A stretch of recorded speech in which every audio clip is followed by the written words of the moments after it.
Hello everyone. Today's topic is money and marriage in the novel Pride and Prejudice. This novel is written by Jane Austen. Now, the novel begins with a famous maxim on which the ensuing narrative is based. It is a truth universally acknowledged that a single man in possession of a good fortune must be in want of a wife. Now, the relation of this maxim to the novel as well as its context is that it is not young men in possession of fortune in the novels seem in want of a wife. On the contrary, it is the young women without property who are in need of spouses. The maxim serves as a continual ironic reminder of the gap between social conventions as well as economic or financial necessity. The key issue is marriage, which is immediately introduced as the turn in which a good marriage is to be evaluated. In the novel, Jane Austen deliberately creates a disjunction between the received opinions and social reality. Austen signals the presence of irony and a shift in focus through the contrast between universally acknowledged truths along with the tacit local combats over eligible single men. The event marriage does, after all, refer to real social institution that in the 19th century particularly robbed women of their human rights. The most superficial look at the legal as well as cultural history of women makes it clear that these women of the 18th and the 19th century faced, and that in turn reflect the way a patriarchal society has manipulated the biological roles for its own advantage. A close reading of Pride and Prejudice reveals the patriarchal ideology from which Austen's novel emerged and in which women are at the mercy of male control by the means of production. If we turn the endings themselves, we find an ironic self consciousness that emphasizes the contradiction between the sentimentality of Austen's comic conclusions and the realism of her view of marriage and of woman's plight.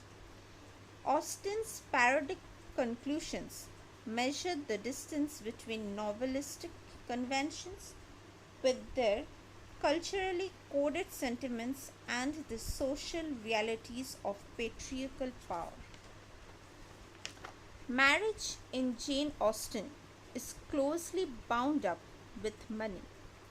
In Pride and Prejudice, a critical emphasis is given to the financial contradiction of men's as well as women's life.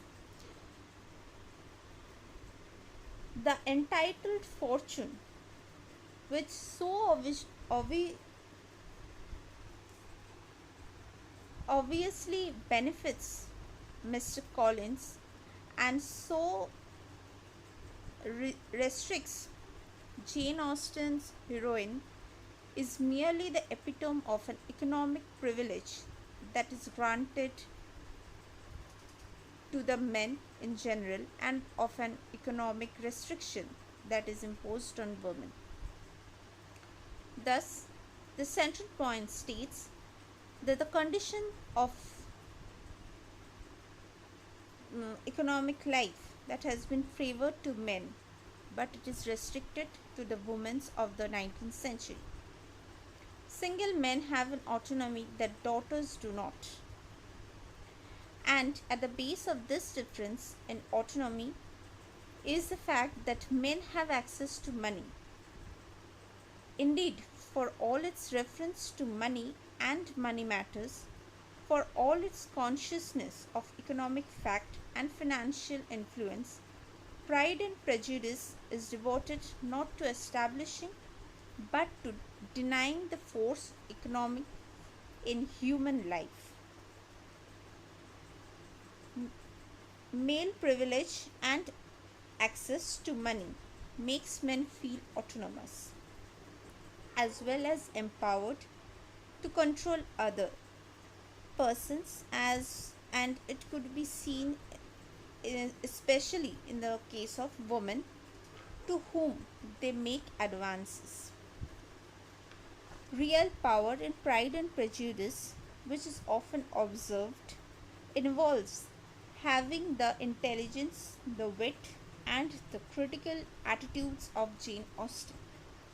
Marriage in this novel, as in life, involves a power relationship between unequals.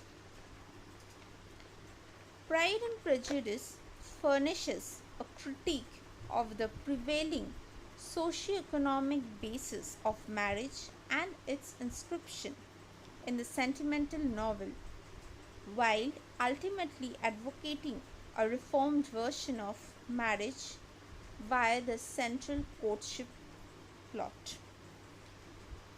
The author optimistically envisions Elizabeth and Darcy's marriage as a relationship fostering personal moral growth, self discovery, as well as the mutual benefit of individuals along with families and the wider community.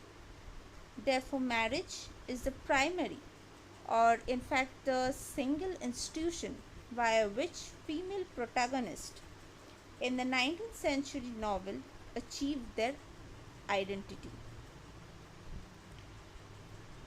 By juxtaposing the central plot of Darcy and Elizabeth with the counterplots that being together Jane and Bingley, Charlotte Lucas and Mr. Collins, and Lydia and Wickham, Austen portrays both a realistic as well as a critical view of the dominant marriage ideology and her own optimistic, idealistic revision. The two themes that converge in Austen's conviction is that good marriages are built on a foundation of mutual respect, esteem, and confidence.